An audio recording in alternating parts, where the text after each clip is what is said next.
Thank you so much. I feel totally intimidated. I don't know a whole bunch of people here. I do know some. I'm glad to see some familiar faces. But wow, the West Coast is vibrant. It's great. Um, I am zooming in to you from New York City. My name is Colette. I am a compulsive overeater. I weigh and measure 3 meals a day from our beautiful, blessed, delicious Gray Sheet meal plan. I turn those over to my sponsor or another person, but mostly my sponsor. I don't eat in between those meals, no matter what. There are no exceptions, or the only exceptions have been when I've been ill, and then I get another GreySheeter to help me figure it out. And I've had some like medical procedures that have necessitated eating very late or something like that. So my abstinence day is October 5th, 1985. I am a garden variety compulsive overeater. The foods we avoid on the Gray Sheet, the foods that are in that little paragraph on the Gray Sheet, are exactly the ones that I would go to. And I have never been neutral around food. I think I was turning to those foods to change my mood, to comfort myself, to experience pleasure, to do something from a very, very young age. I know that I didn't say no to food when I was a baby. I was very small. I had a twin and we were a little early. My twin didn't survive, but I survived. My mother had lost 2 babies within like a few years, so 3 babies. So she was highly nervous. So she proceeded to feed me breakfasts A, B, and C instead of just A or B or C when I was this little baby. And I was an overweight, fat baby soon. I wasn't a particularly overweight child right away growing up. I know that because I look back at photos, but I felt fat. To get back to the early bit, so I didn't say no to food, and I must have figured out that the foods we avoid help me feel better very, very young, very young. I always share that I have distinct memories of being at children's birthday parties and really being terrified of pinning the tail on the donkey and terrified of just the joviality of fellow children and really being totally focused on the birthday carbohydrate. And I remember this is what, more than 40 years, more than 50 years ago. I know exactly what the flowers taste like. I know exactly what they taste like. I know the texture, I know the taste, I know everything. And it's been over 50 years since I've had them. The experience of eating, particularly the foods we avoid, the sugars and the carbs, was so intense for me and so important for me that in the time I put food ahead of everything else, eating in front of everything else. As I said, I used it as a drug, and the visceral experience of eating is really not gone away. And I know my memory is good in part because I continue to go to meetings. I continue to go to meetings and I continue to listen to other people's stories to keep it green, but it is green. It's like, I feel like it was my eating was so imprinted, and my soul, my muscle memory, my taste buds memory, that I will never forget. I will never forget what those foods taste like. So I grew up in an ordinary American family with a certain amount of addictive behavior and unhappy parents. Sometimes it was happy. Again, I look at photographs and I see it. Sometimes I was a smiling child, but I also know that I have very distinct memories of feeling very shut down, very afraid. And by the time I was a child with a little more autonomy, my favorite thing to do was go in the closet, with the food. Hide. My, the big book and the AA, our mother program, father program, talks a lot about the people who are out there, out in bars, going out there and partying it up. And that's not my story. My story was hiding at home. I stole money from my father to pay for the foods that I didn't have money for.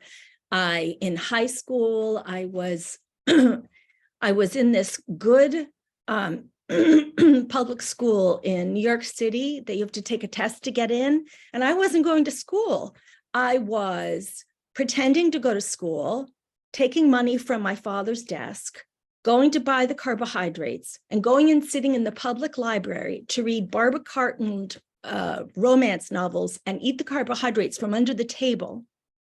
And then I would check out the books, but I was so afraid of people that I didn't take them back again because I didn't want to have an encounter with the librarian. I ended up having to pay hundreds and hundreds of dollars because I had not returned dozens and dozens and dozens of Barbara Cartland romance novels.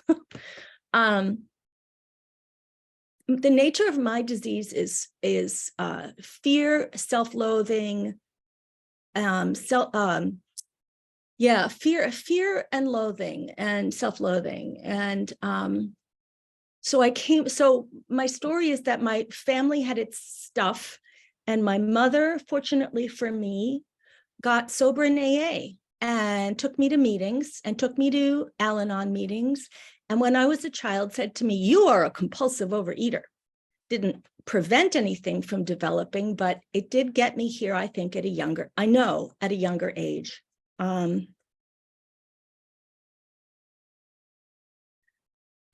To say what that means is I am an alcoholic with food. You put these foods that we avoid into my body, and I have a personality change. I have a mood change. I have a still in my body that turns these things into alcohol. I have a full-fledged alcoholic personality and reaction to the foods we avoid. I did not know that entirely, but I think I knew that a little bit. I had an experience when I I switched from that public school to a fancy boarding school. And in addition to culture shock, they had the cafeteria with all the food you want to eat. And you know what? I think it happened 3 times: when I went to boarding school, when I went to college, and then when I went to this theater program. I would join in this new community, and I would actually avoid the carbohydrates. I would have the protein without the stuff I would avoid the sugar at the end of the day. There was a part of me back when I was eating that actually knew I couldn't eat those things, but it never lasted. I would join that community, and then I would say, I can handle it. And I'd be off to the races and, getting bigger and bigger. And I did that in high school, in college, and then in this theater program, where I had a period of time of controlling it by not eating those foods that trigger me, then saying, I can do this, and immediately losing total control. That happened repeatedly. Even so, it was like, what? When I came to Grey Sheet and they said, you can't just decide if you're going to do this, if it sounds right. You have to do it to see if this applies to you. If you want what we have, do what we do. So I went to OA.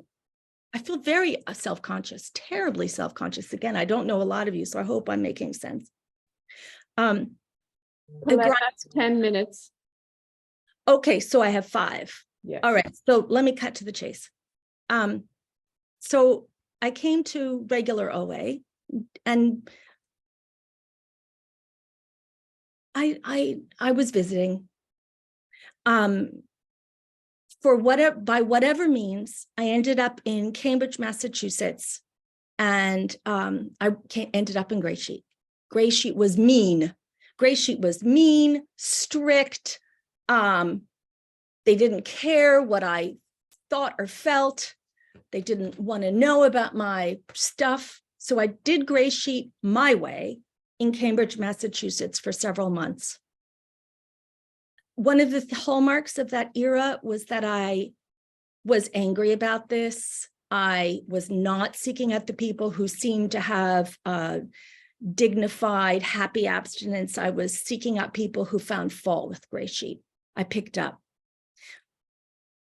had a sort of like, oh my God, I really do have a problem moment, tried it again, did it my way without really seeking out the support of people who might guide me. And in fact, I had sponsors who would say, you're not ready, dear. And I would move on to someone else. That time when I picked up, I had more of a, oh my God, this Grey Sheet thing was important. This thing I just let go of really was important. It was when I really noticed that I had a personality problem. And when I noticed that if I drank alcohol, I had this personality change. So this time I ate for a number of months. And in early fall of 1985, I moved in with my mom, who is now sober here in New York City in the very apartment I'm in now, who was a stranger to me. I had not seen her except in like very briefly for something like 7 years since her last drunk. And I moved in with her. We were veritable strangers. I called her by her first name. And God bless her, she brought me to meetings and I discovered Grey Sheet here in New York and I got abstinent. What was different? The reason I stayed abstinent from my present point of view is that Sunlight of the Spirit, the title of this group, I was grateful. For the first time I saw that you all were not mean. You were truly loving in a real practical way. I absolutely did what I was told, bedroom slippers, put the abstinence no matter what, a meeting every day, which meant going to open AA meetings until I actually thought, oh my God, I'm an alcoholic. I can go to any meeting I want. Putting this before all else, putting everything else in my life on the shelf, which felt very scary. I was very young. I had just turned 22 years old, and I had peers who were they were going to go work at the Metropolitan Museum of Art or in Congress or going to graduate school. And I had a temp job at the photocopying machine, and I was so foggy with the food, I couldn't even do it correctly. Yeah, so early abstinence was really rough. I was depressed for about a decade. I tried different religions. I've been to more 12-step programs. Have you heard the joke about your first 12-step program is just a tunnel to more alphabets? Tried different higher powers. But the food never changes. I weigh and measure my food. I still use a cup. I still do 4, 4, and 4. Actually, I do 4, 4, and 3. As I've gotten older, I can eat less. 1 minute left, Colette. Thank you, Grania. My food has been consistent. My food is terribly, terribly consistent. I've had 4 sponsors over 30-something years, 37 years. I just did the math. And this one I've had now for 20 years. And it's the same bloody food every night. And my sponsees turn it overnight. They turn over generic and I say, sounds delicious. So because my food stays the same, I've got graduate degrees, I got married, we have a disabled son and I can show up today. Been taking care of the business of my elderly people. I'm a responsible employee, a responsible adult. And that's nuts because who I was when I got here was a scared, angry little girl. And because I weigh and measure my food, I have the opportunity to live one day at a time and to seek to be who to my understanding is what my higher power wants me to be. So thank you, Grania, and thank you, everyone.